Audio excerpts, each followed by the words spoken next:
course a normal day like any other. We didn't know that the weather would completely ruin our day. With my family, you had planned to go for a walk in the park. It had been a long time since we took our baby to play.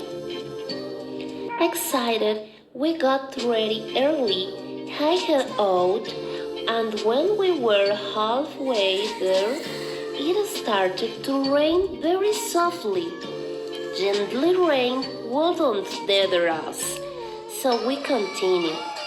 Suddenly, it began to hail so strongly that we decided to immediately return home. We spent the day in bed watching movies. At least we were together.